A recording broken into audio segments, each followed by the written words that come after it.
सबसे पहली और इंपॉर्टेंट बात, अपनी किताबें कम कर दे। समझेगा प्लीज जरा। शायद आप में से कई लोगों को लगेगा कि ये बात क्या कर रहे हैं सर, अपनी किताबें कम कर दे। रिवीजन न होने का सबसे बड़ा कारण है, आपके घर में जितनी मुझे उम्मीद है कि हर लाल लाली ने एक या दो अलमारियां तो भर के रखी होगी। एक में एनसीईआरटी होगी, एक में कोई किताब होगी, एक में अपने ऑप्शनल की किताबें होगी, फिर एक में मैथ्स रीजनिंग की किताबें होगी, फिर एक में हो सकता है पुराने किसी के नोट्स होंगे, फिर एक में टेस्ट सीरीज होगी। तो बड़ा खुश नसीब ऐसा लगता होगा कि कितनी किताबें मेरे लाल लाली के पास हैं।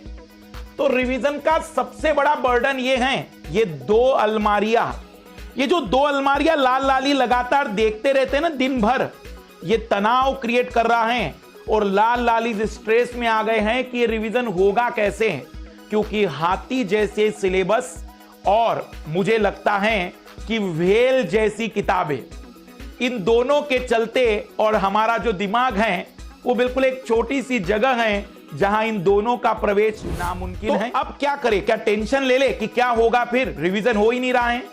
तो बिल्कुल रिलैक्स रहिए। सबसे पहले रिलैक्स हो जाइए कि नहीं, कुछ भी ऐसी प्रॉब्लम नहीं है जो अभी सॉल्व नहीं हो सकती है।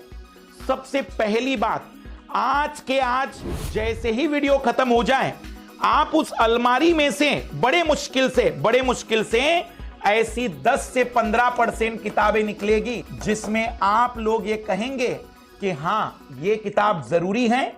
ये जो किताबों का भंडार खड़ा करके तुम हवाबाजी कर रहे थे, आज ये तुम पर भारी पड़ रही है। इसलिए सबसे पहला सजेशन कि आप जितना जल्दी हो सके इस रद्दी को बाहर निकाल दो।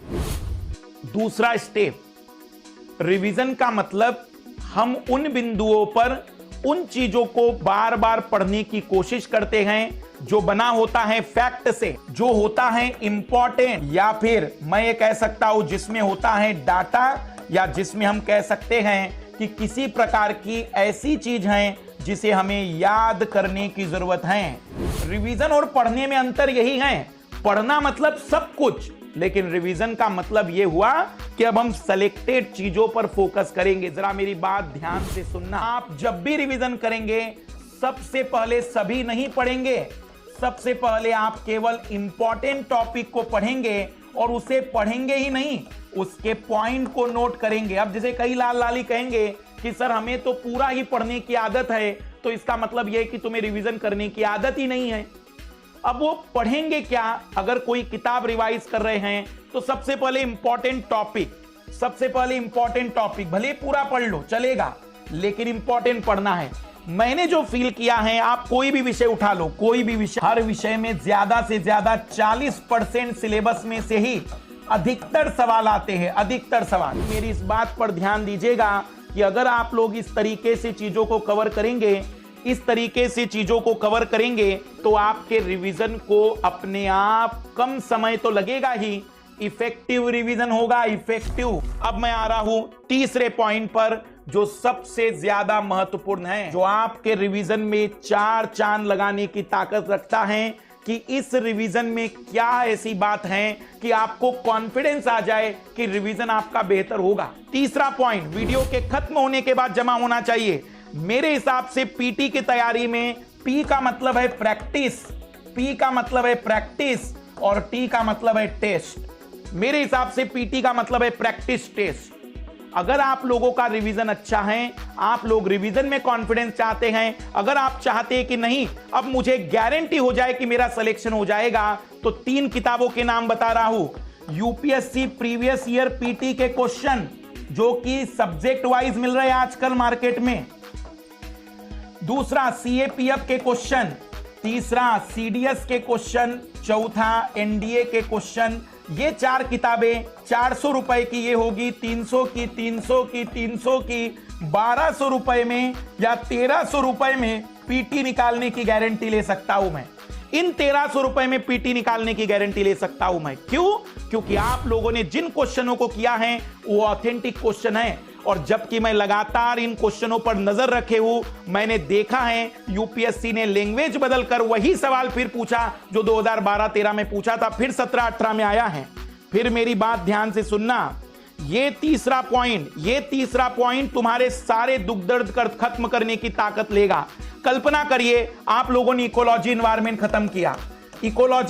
खत्म किया, यूपीएससी के 100 क्वेश्चन हैं, आपको सीएपीएफ के 40 क्वेश्चन मिल जाएंगे इकोलॉजी एनवायरनमेंट पर, सीडीएस के 20 क्वेश्चन और एनडीए के 30 क्वेश्चन। ज्यादा से ज्यादा अगर मैं बात करूं तो ये 190 हो रहे हैं। 200 क्वेश्चन पकड़ लेते हैं, पर ये वो 200 क्वेश्चन है जो किसी मास्टर ने नहीं बनाए हैं। ये वो 200 क्वेश्चन है जो किसी गंदी टेस्ट सीरीज ने नहीं बनाए हैं। ये वो 200 क्वेश्चन है जो किसी हवाबाजी दिखाने के लिए नहीं बनाए हैं। ये वो 200 क्वेश्चन है जो आपकी यूपीएससी की टीम बना रही है। इससे तुम्हें पता चल जाएगा कि वो टीम कहां फोकस कर रही है। इससे तुम्हें पता चल जाएगा कि तुम्हारे वीक पॉइंट उस सब्जेक्ट में कहां पर है। अगर इसमें से 20 सवाल गलत हो जाते हैं या 50 भी गलत हो जाते हैं तो 50 सवालों की एक कॉपी बना दो, 50 सवालों को 50 लाइनों में लिख दो। बस 50 लाइनें लिखने में जैसे ही एक दिन खत्म होगा वो आपका 100% रिवीजन। इससे बेहतर स्ट्रेटजी अगर कोई बता दे, तो मुझे भी बता देना। जितना ज्यादा हो सके रिवीजन करते चलिएगा, प्लीज रिवीजन करते चलिएगा और इन चीजों को बिल्कुल इग्नोर मत करिएगा। ये वो चीजें हैं जो पूरी तरह से आपके चयन को 100% में कन्वर्ट करेगी। सभी को बेस्ट ऑफ लक, और इसी तरीके से आप हमारे साथ बने रहिएगा। हम बिल्कुल आप लोगों के लिए जो हो सकता है सबसे बेहतरीन लेकर आ जाएंगे। बस आप जितना ज्यादा हो सके अब यहां से तनाव कम लेकर पढ़ने पर फोकस करिएगा, क्योंकि तनाव आपके जितनी मेमोरी है उसको कम कर देता है। स्ट्रेस नहीं रखिएगा, बिल्कुल हंसी खुशी के साथ पढ़ना है। देखेंगे जो शुभकामनाओं के साथ सभी को बेस्ट ऑफ लक, बाय।